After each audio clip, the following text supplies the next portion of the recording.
Gremo na četrto od petih v tem bloku, naslov Pravljično doživljajska transverzala po Sloveniji, odkrivanje narave skozi pravljične junake. Avtorja pa sta, so jih več, Ksenija Mulej, Nina Peče Grilc in Uroš Grilc. Izvolite. Lepo pozdravljeni, no, danes sem samo jaz, Ksenija Mulej, prihajam torej iz Zavoda Škratelc. In vam bom predstavila naše osrednje delo, Pravljično doživljajsko transverzalo po Sloveniji, kjer otroci odkrivajo naravo skozi pravljične junake in kot vidite, tudi ime našega zavoda lepo pritiče temu našemu osrednjemu delu. Kdo v bistvu je Zavod Škratelc? Čisto na hitro, če za vse tiste, ki nas ne poznate, smo v bistvu zavod, ki je bil ustanovljen z namenom vključevanja različnih starostnih skupin v kulturi za promocijo pohodništva in gibanja v naravi in pa za razvoj nekih inovativnih, integralnih turističnih produktov. Tako da tukajle gor na tejle sliki lahko vidite del našega založništva, kjer izdajamo slikanice in beležke za najmlajše in pa potem tudi stripe, ki so nekako priredbe velikih slovenskih del, kot recimo Bobri pa Pod svobodnim soncem za najstnike pa tudi za starejšo publiko.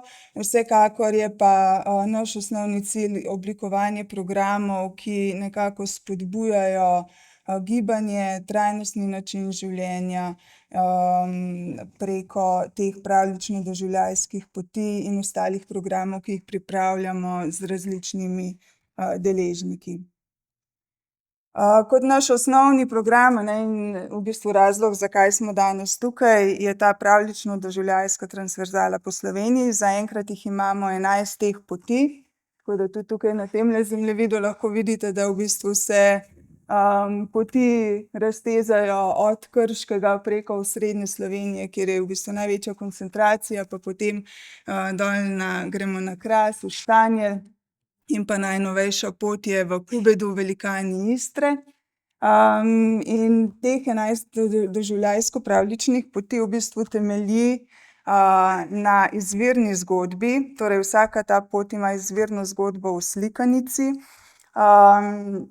Pot je v bistvu oziroma ta zgodba je pravljična, kljub temu pa, da je pravljična, pa temelji na nekih resničnih dogodkih, legendah, na temeljnem raziskovanju posameznih zanimivosti teh krajev. Drugi del je didaktična beležka. S to didaktično beležko se dejansko vsi obiskovalci sprehodijo po teh poteh in ravno zaradi teh didaktičnih beležk je potem v bistvu ta ogled strukturiran. In kot vidite, vsaka pot ima svojega pravljičnega junaka, ali so to velinci, ali so to velikani, so to živali ali pa naši škratje. Kljub temu, da so pravljični, imajo čisto resnično sporočilo in v bistvu so ti junaki naravni elementi oziroma elementi narave, ki nas opominjajo na to, da mogoče ne ravnamo dovolj dobro z naravo, in v bistvu so oni tisti, ki potem poskrbijo za to ravnovesje v naravi. In to je eno tudi izmed naših sporočil na teh poteh. Te poti v bistvu izdelujemo tudi z nekim vprašanjem oziroma z mislijo na to, kako mladim in najmlajšim približati to naravno in kulturno dediščino na neki zanimiv, zabaven način. Na način, da se jim usidra v srce in v njihove misli in da v bistvu to potem nosijo s seboj še naprej. Tudi kako v bistvu na poteh spodbuditi to njihovo kreativnost, domišljijo, neko lastno ustvarjanje, lasten glas. In na podlagi tega v bistvu smo nekako naredili ta izvirni koncept doživljajskosti, kar pomeni, da vse poti poleg te zgodbe, ki je pravljična, so tudi postavljene na sami poti doživljajske točke. To so ponavadi ali lesene ali kamnite skulpture, živali, rastlin, ki jih spoznavajo na tej poti, so v bistvu tisti wow efekti, ki jih mogoče ne pričakujemo na poti, so v bistvu del poti, kjer otroci, pa tudi v bistvu družine, no, na splošno, še na neki drug način spoznavajo to naravno dediščino. Poleg tega je v beležki zelo veliko učnih vsebin, ki se navezujejo na zgodovino, na tradicijo, na neke starodavne veščine. In vse te učne vsebine poskušamo, ne samo, da so poučne, ampak da so tudi zabavne in interaktivne. In seveda v naše programe vključujemo elemente tehnike gozdne pedagogike, dinamičnega učenja, veččutnega učenja. Vsekakor je pa za nas pomembna tudi ta nota, da dvigujemo ekološko zavest, da dvigujemo identiteto tako posameznika kot tudi lokalno identiteto. Namreč pri oblikovanju programov vsekakor vedno povabimo zraven vse lokalne deležnike, ki so za to zainteresirani, od kulturnih inštitucij, občine, naravovarstvenikov, sodelujemo z Zavodom za varstvo gozdov. Tako da je v bistvu en cel spekter deležnikov, ki pripomorejo potem k oblikovanju teh programov. Ti programi so bili v bistvu na začetku oblikovani kot družinski turizem, in so se v bistvu izkazali, kot da imajo velik potencial tudi za predšolske in šolske skupine. Tako da v bistvu te programe ponujamo zdaj za vrtce in pa prvo in drugo triado osnovnih šol, kjer v bistvu poleg vsega tega, kar sem naštela, poskušamo čim bolj slediti tudi učnim načrtom, in pa temu medpredmetnemu povezovanju. Namreč na poteh se prepletajo med seboj tako družboslovne kot naravoslovne vsebine in pa seveda tudi likovna umetnost, glasbena umetnost, tako da v bistvu imamo pokrit cel spekter vseh teh učnih načrtov. Poleg tega pa vpeljujemo tudi univerzalne človeške vrednote, pa vam bom to razložila malce kasneje. Če imamo pravljične junake v slikanici, se tudi naše vodnice včasih prelevijo v te pravljične junakinje, in v bistvu začnejo na sami poti z nekim uvodom, ki je verjetno zelo pomemben, ker ni več samoumevno, da se znamo obnašati v gozdu, in to opažamo tudi pri najmlajših, pri otrocih. Nekateri se kar bojijo recimo prijeti listje, travo, biti umazani, ne vejo, pač enostavno ne vejo, kako biti v naravi, kako biti v gozdu. Na drugi strani imamo nekatere, ki pač želijo teči vsepovsod, lomiti veje, trgati in tako naprej, tako da se nam zdi, da ta uvod, kjer povemo te naše gozdne zapovedi in pa nabiralniške zapovedi, zelo pomembne, in otroci v bistvu potem lepo sledijo vsem tem zapovedim in postanejo v bistvu na ta način, a ne, ko to ponotranjijo, tudi varuhi gozda. Ker smo v naravi, seveda spoznavamo naravo, spoznavamo rastline, a ne, prepoznavamo njihovo vlogo v naravi, prepoznavamo njihovo porabo, tako da v bistvu in na sami poti in v beležki, ne, se dopolnjuje in pa seveda z neko interpretacijo našega vodnika. Ali so to fotografije ali so to neke naloge, kjer povezujejo potem zelišča z imeni, fotografije z imeni, neko uporabo, a ne, na sliki pa lahko vidite, da na poti se pa včasih lahko tudi usedejo, a ne, na kakšno od teh rastlin oziroma v tem primeru na tole rdečo mušnico. Tako da v bistvu res skozi različne prijeme poskušamo pokazati te naše vsebine.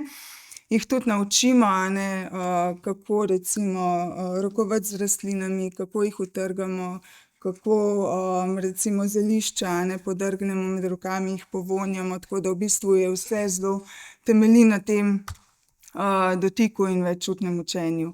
Spoznavanje živali. Tukaj tudi recimo vnašamo, a ne, noter poimenovanja, a ne, oziroma pojme, kot so, kaj so avtohtone živali, kdaj so živali, zakaj so živali zaščitene, kakšna bivališča imajo, in v bistvu res, kar naše poti odlikuje, no, so ravno te skulpture, da jih vidijo v neki povečani obliki, da se jih lahko dotaknejo, in pa seveda v beležki potem njihove glavne značilnosti, kako jih prepoznamo, kako jih zaščitimo in kako jih ohranjamo. Recimo tukaj je največ fotografij iz te zadnje naše poti, ki smo jo naredili, to so velikani Istre v Kubedu, ki je v bistvu pot, kjer dediščino spoznavamo skozi čutila. In v bistvu tamle spodaj lahko vidite fantka, a ne, ke leži na velikanovi roki. Torej imamo tip, otip. Potem naša Nina tukajle razlaga pri velikanovem ušesu, kjer imamo potem tudi recimo eno QR-kodo, kjer se potem posluša istrska glasba, lahko zaigrajo na to uho, tako da v bistvu imamo sluh. Potem tistale zgoraj je velikanov nos, kjer zlezejo v njegovo nosnico, in potem znotraj te nosnice so pripravljena zelišča, a ne, ki jih podrgnejo, povonjajo in v bistvu potem poskušajo prepoznati, katera zelišča so to. In pa tamle imamo enega fantka na Krško-Čari, ki je v bistvu naša najbolj čarovniška šola v naravi, kjer kuha en čarobni zvarek, a ne, z zelišči, ki so jih prej prepoznavali na poti. Tako da skuhajo zvarek in ga potem lahko tudi probajo, tako da vonj, okus, in res probamo skozi vsa čutila, no, predstaviti te naše vsebine. Kot sem že prej rekla, ena izmed pomembnih točk je tudi vpeljevanje teh univerzalnih človeških vrednot. Sploh Vilinski Homec blizu Domžal je eden izmed takih, kjer so te vrednote še posebej poudarjene. Poudarjamo ljubezen, sočutje, prijateljstvo, kako sprejemati sebe, kako sprejemati druge, kako sprejemati drugačnost. Tukajle gor recimo, a ne, je fotografija, ko potem zavežejo ta vozel prijateljstva.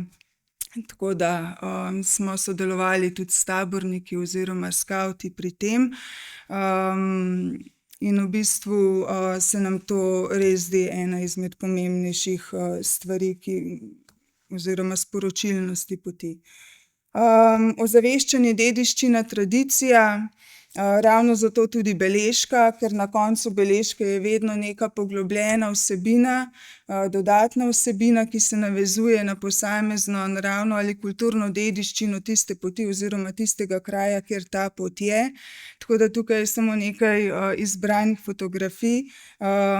Tale mlin, a ne, kjer probavajo potem tudi mleti žito, je iz pravljičnega Šumberka, ker je bilo mlinarstvo zelo razvito, in pa slamnikarstvo. Zato je tudi pravljični Šumberk izgubljeni slamnik, ne, ker tale lisička na Šumberku išče svoj slamnik.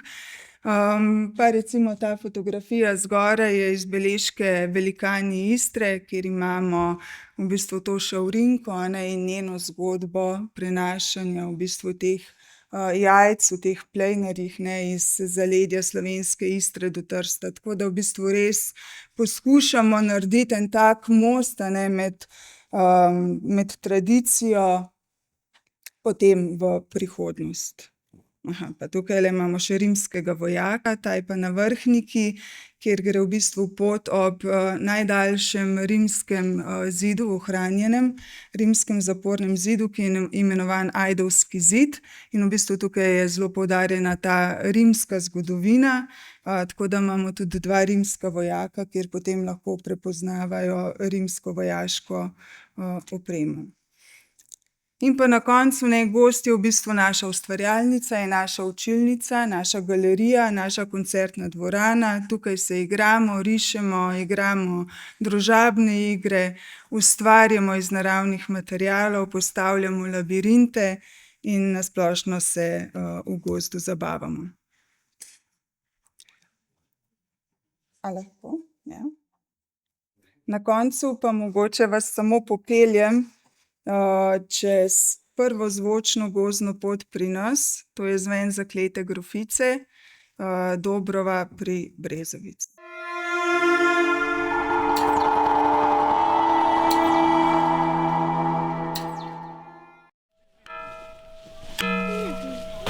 Srce se je najbolj smejalo, kadar je vse svoje zlatnike zložila na sonce in se nato predajala njihovemu sijaju. A grofica se ne zmeni za glasno detlovo svarilo, prav nič ji ni mar, kaj si kdo misli o njeni ošabni naravi.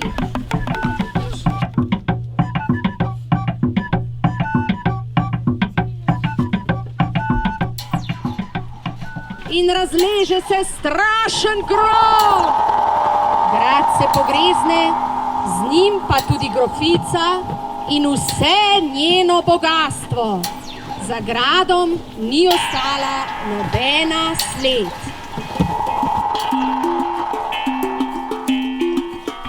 Še en čisto običajen pastirski dan je bil pred njim, igriv kot veter med krošnjami in vesel kot Slavčkova pesem. Pred pastirčkom je ležal kup zlatnikov.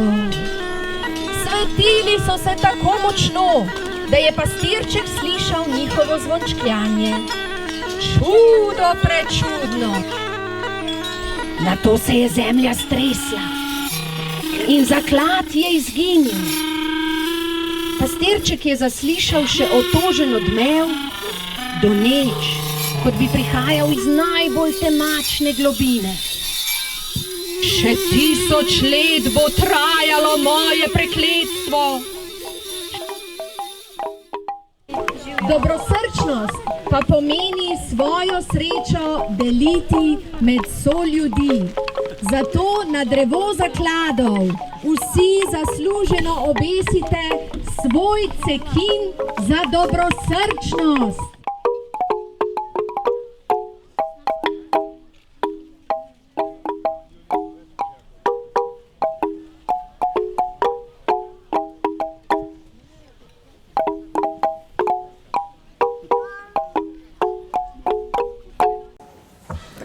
To bi bilo z moje strani.